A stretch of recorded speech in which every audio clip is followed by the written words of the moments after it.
Si on produit pour avoir une meilleure vie, on ne va pas produire de manière à nous autodétruire. Ils veulent être plus forts que la planète, donc ça va pas bien. Notre maison brûle. How dare you! Les chroniques du Hérisson. Nous ne sommes pas la solution, nous sommes le problème. Une émission proposée par la FRAPNA. Bonjour à toutes et à toutes, vous écoutez Les Chroniques du Hérisson, une émission pleine de piquants proposée par la FRAPNA, la Fédération des associations de protection de la nature de l'Ardèche. Dans ces chroniques, nous traitons de l'écologie sous toutes ses formes, la culture, la philosophie, l'art, les sciences et les initiatives locales. La nature est partout et vous invite à ce rendez-vous frapnesque sur Fréquence 7. Aujourd'hui, je suis avec Patrick Papola, administrateur de la FRAPNA et depuis peu titulaire d'un master en recherche interdisciplinaire à l'EHESS de Marseille et qui vient donc de réaliser un mémoire sur les spotters, donc c'est-à-dire ceux qui comptent les oiseaux migrateurs sur des spots de suivi pour des associations comme la LPO. Donc bonjour Patrick. Bonjour. Alors pour celles et ceux qui ont écouté l'émission du mois dernier, nous avions justement interviewé 2 de ces spotters. La saison de migration a déjà commencé, le suivi de migration a déjà commencé au col de l'Escriné, un des spots les plus importants d'Ardèche. Et donc on a décidé ce mois-ci d'aborder le même sujet mais avec un point de vue différent, celui d'un chercheur. Alors déjà la première question que j'ai envie de te poser Patrick, c'est pourquoi est-ce que tu as choisi ce sujet de recherche ? Alors ce sujet, j'ai voulu le choisir parce que j'avais envie de trouver des personnes qui sont en contact avec un phénomène naturel important, visible. Et, voilà. Et là, j'ai pensé à la migration des oiseaux qui est au col de l'Escriné et spectaculaire, puisque c'est un col qui concentre la migration. Donc on peut voir des centaines, des dizaines, des centaines de milliers d'oiseaux chaque saison. Et forcément, ça crée des choses chez les personnes qui observent tout ça, que ce soit les ornithologues ou les gens de passage. Et moi, c'est ça qui m'a intéressé d'un point de vue sciences sociales, sciences humaines. Comment, en fait, j'observe les observateurs d'oiseaux. Voilà. Et alors, tu as donné un titre assez poétique à ton mémoire, tu peux nous le lire ? Oui, alors c'est Compter des oiseaux pour changer de monde. Donc compter des oiseaux, il y a un protocole scientifique, c'est très cadré, c'est très contraignant. Et on a l'impression qu'ils sont là uniquement pour ça. Et en réalité, moi, mon hypothèse, ça a été qu'il se passe bien d'autres choses que simplement compter des oiseaux, y compris pour ces ornithologues, mais aussi pour toutes les personnes qui passent sur ces spots de migration, qui concentrent la migration, mais qui concentrent aussi les passages d'humains curieux de la nature. Et donc, pour changer de monde, parce que je me suis aperçu que en étant spotter, en allant là-haut, on est un peu dans un changement de monde de 2 manières. Et d'une part, c'est un monde un peu parallèle. Alors sur l'Escriné, c'est vrai qu'il y a la route un petit peu à côté, mais on est un peu au-dessus de la route.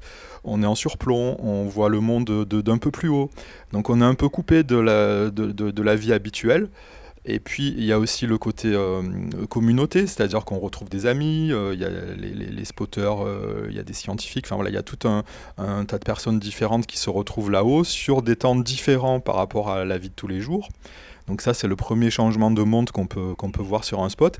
Et le deuxième, c'est que dès l'origine, l'objectif de ces spots, c'est de changer notre relation à la nature. Donc c'est changer le monde quelque part. Il y a des choses qui n'allaient pas, qui ne convenaient pas aux personnes qui passaient à proximité, qui voyaient ce qui s'y passait, puisque c'est des cols qui étaient chassés, ou qui le sont toujours pour certains, pas le col de l'Escriné. En période d'observation des oiseaux, il est plus chassé, puisque la migration se passe hors période de chasse, mais pendant longtemps, la chasse est restée présente, et pour le coup, on peut appeler ça du braconnage, puisque c'était une chasse qui avait lieu en dehors des périodes légales et des périodes officielles d'ouverture de la chasse.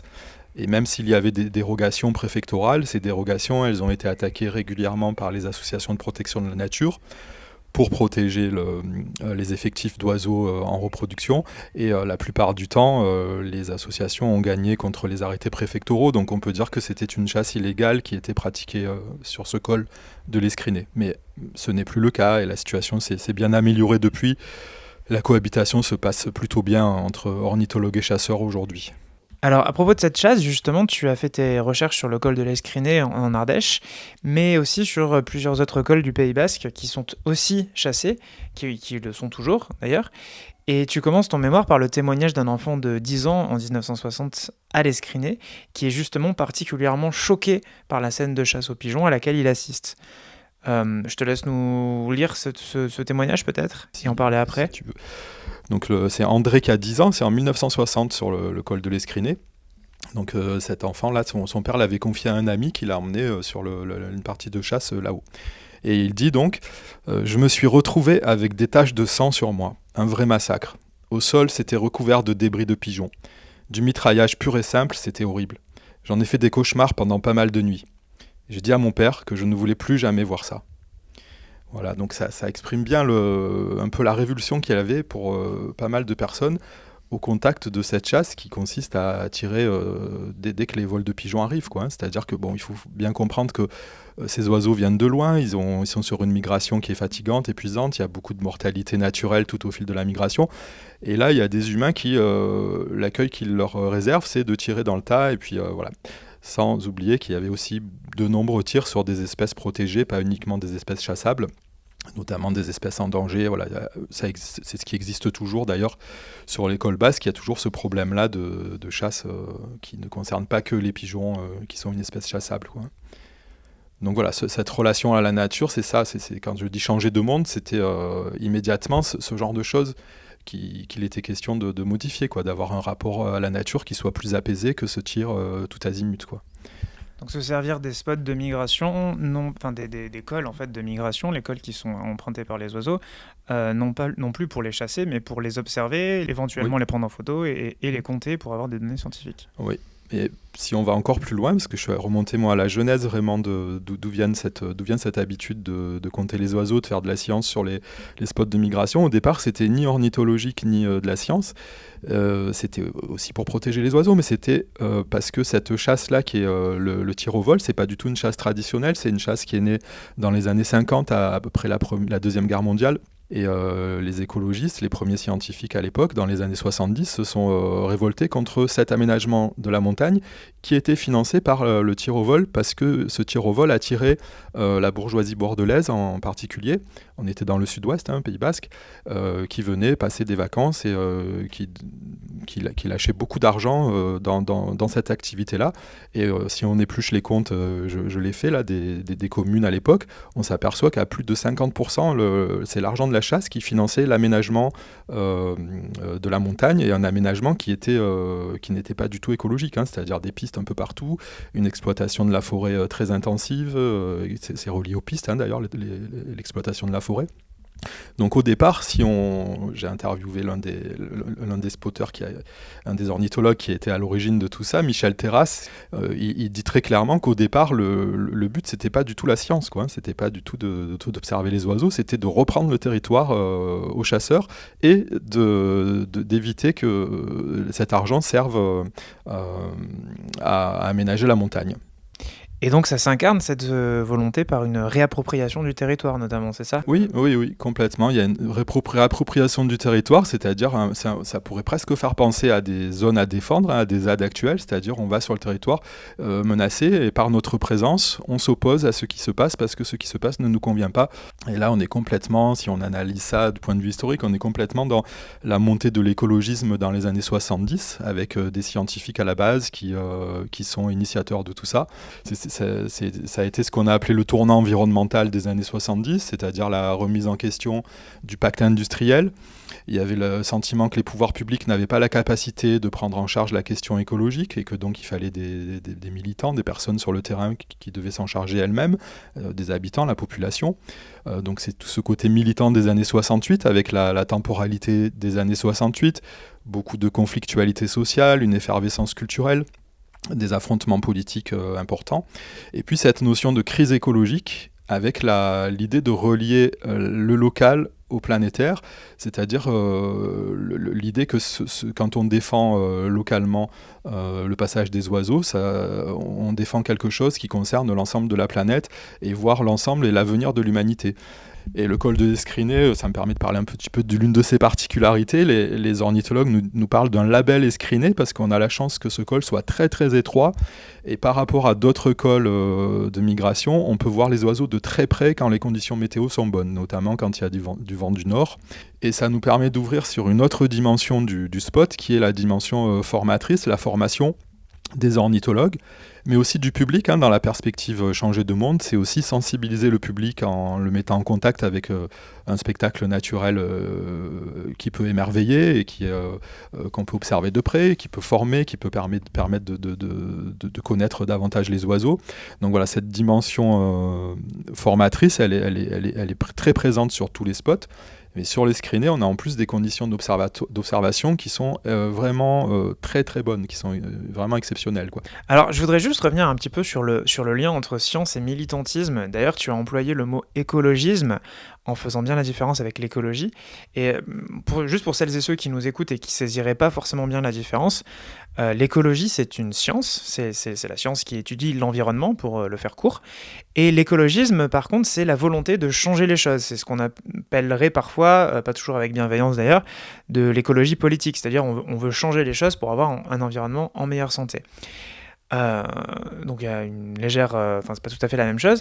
Quel regard, toi qui es chercheur d'une part, mais qui est aussi, on l'a dit, administrateur de la FRAPNA par exemple, donc tu es aussi militant, quel regard tu portes sur l'évolution de la science aujourd'hui et surtout de la façon dont elle est vue on a tous en tête les multiples attaques qui sont portées contre elle. Je pense évidemment aux États-Unis et à la folie du président Trump, mais aussi en Europe et aussi en France, on s'en prend de plus en plus à la science. Qu'est-ce que ça t'inspire, toi ? Alors, ce qui me semble intéressant, c'est que les spotters, les scientifiques qui ont créé les spots à l'origine, ils ont voulu changer de monde, mais ils ont voulu s'inscrire dans un monde où la science reste centrale. Et s'il y a une passerelle qu'ils ont décidé de maintenir consciemment ou pas, je ne sais pas, ça il faudrait creuser un peu plus pour le savoir, ce serait intéressant d'ailleurs, c'est maintenir la science entre le monde ancien et le monde nouveau et leur idéal, quoi, disons. Et la science, c'est ce qui permet le dialogue entre les deux. Et sur l'école de migration, cette science, elle est incarnée par le protocole scientifique. Le protocole, il faut voir, c'est quand même un cahier de 90 pages, qui détaille tout ce qu'il y a à faire pour observer ces oiseaux, comment faire pour que ce soit très normé. Par exemple, il faut relever la météo toutes les heures d'une certaine manière pour que ce soit reproductible sur tous les autres cols à l'échelle du territoire, voire à l'échelle continentale et internationale. Il faut relever la nébulosité, c'est-à-dire la visibilité. Enfin voilà, il y a plein de petits éléments comme ça, des éléments plus importants sur la manière d'observer les oiseaux. Donc voilà, c'est très normalisé tout ça. Voilà, donc cet aspect scientifique, il a toujours été... non, il n'a pas toujours été présent. Disons qu'il a toujours été présent parce que ce sont des scientifiques quand même qui ont créé tout ça à la base. C'est pas pour rien aussi. Ça a du sens si c'est venu de scientifiques et d'universitaires. Mais au départ, c'était une bataille de terrain, c'était occuper le terrain un peu à la manière des ZAD, c'est-à-dire soustraire l'espace au tir au vol, et comme on l'a dit tout à l'heure aussi, faire en sorte que la chasse ne puisse pas alimenter la destruction de la montagne par des aménagements violents comme des routes qui lacèrent le territoire, l'exploitation forestière, etc.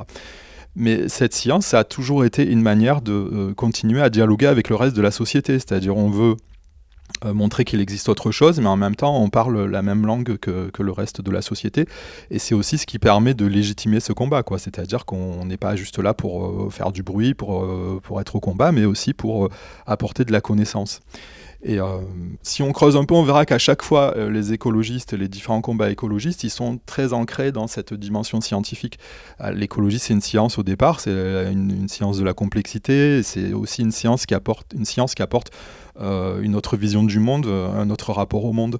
Mais il n'empêche, les écologistes ont besoin de la science. Et c'est pas étonnant si, en même temps qu'on note un écolo-bashing un peu partout, on note un effondrement de la confiance en la science, et puis des personnes qui se mettent à considérer que une vérité scientifique, disons, argumentée, est au même plan qu'une opinion, quoi.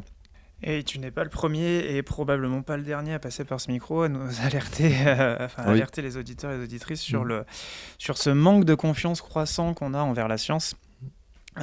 Confondre vérité scientifique et opinion.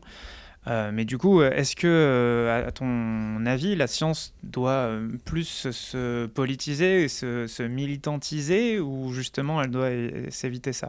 Moi, ce que je constate, c'est que les personnes qui sont restées dans leur tour d'ivoire sur le plan historique, là où on va rester sur l'école de migration, Ils n'ont pas apporté grand-chose. Alors c'est bien, ils ont fait avancer la connaissance, mais sur les combats de terrain, on a besoin d'une science qui s'incarne aussi sur le terrain.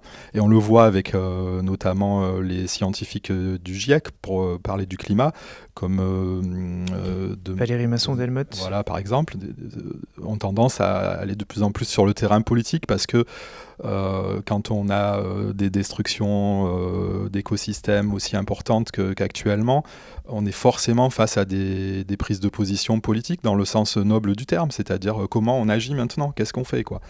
Il faut être dans l'action, on ne peut plus rester dans la théorie et dans les tours d'ivoire universitaires. Et ce qui est marrant, entre guillemets, c'est que parmi les personnes que j'ai interviewées, les pionniers de la mise en place d'écoles de migration d'oiseaux, il y en a certains qui en veulent encore un peu à d'anciens universitaires à qui ils reprochent de ne pas s'être impliqués suffisamment dans les années 70 sur la mise en place d'écoles, parce qu'il fallait y aller sur le terrain. Parce qu'ils voulaient rester neutres, justement. Ils voulaient rester neutres, ouais. Ils organisaient des colloques, ils soutenaient, mais du bout des lèvres, sans jamais appeler à prendre une place plus importante sur le terrain. Tout ce qui a été créé, ce sont des agrégés en sciences, un universitaire, plusieurs universitaires en biologie, en écologie. C'était aussi des pionniers universitaires de l'écologie à l'époque, dans les années 70. L'un d'entre eux, Michel Lecomte, il me raconte que quand il était étudiant, un prof d'embryologie lui dit « Mais qu'est-ce que vous voulez faire, monsieur Lecomte, plus tard ?» Et il lui dit « Je veux faire de l'écologie. » Il lui dit « Mais vous n'y pensez pas, ce n'est même pas une science, vous ne trouverez rien à faire. » Donc en même temps, ces militants de l'époque, ils ont eu à construire la science écologie. Donc il y a tout un univers qui était autour d'eux, et je pense qu'à l'époque c'était très motivant, et c'est ce qui explique aussi leur implication et leur motivation. Il fallait de la motivation à l'époque. Un col de montagne comme le col de... Alors les Skrinés, c'est rude déjà. Organ Mideshka, c'est encore plus haut en altitude. Il fallait penser à un hébergement. Donc ils ont construit à l'époque une yourte, une première qui n'a pas fonctionné, puis une autre qui s'appelle, que tout le monde appelle la ruche, et qui est toujours sur place, qui est presque un monument historique au col d'Organ Mideshka. L'idée de changer de monde, elle était présente dès le départ, et c'est pas uniquement changer de monde pour arrêter la chasse, c'est aussi créer un monde qui soit plus harmonieux entre les humains, et on le voit très bien quand on étudie la manière dont les ornithologues vivent le côté un peu communautaire des choses, quoi. Ça, on est plus dans la tradition d'observation ethnologique sur les fêtes, la commensalité, c'est-à-dire le vivre ensemble, les repas communs, toutes ces choses-là. On invente des chansons, on reprend des traditions chantées qui datent des années précédentes. Voilà, il y a toute une culture aussi du spot qui existe et qui est très présente, et qui est diffusée aussi parce que les spotters vont d'un spot à l'autre au fil des saisons. C'est pas au Pays Basque, c'est la migration a lieu en fin d'été, en automne. Au col de Skrinné, c'est au printemps. Donc voilà, il y a des ornithologues qui font plusieurs sites, et cette culture-là, elle s'échange d'un spot à l'autre, et elle est bien vivante. Eh ben, merci beaucoup, Patrick Papola. Merci. On retiendra notamment de tout ça que pour changer le monde, il faut allier les idées et la science avec la pratique et le terrain, qui lui-même peut prendre diverses formes. Merci beaucoup, et merci aussi à celles et ceux qui nous écoutent, et à qui je dis dans un mois pour une prochaine chronique du Hérisson.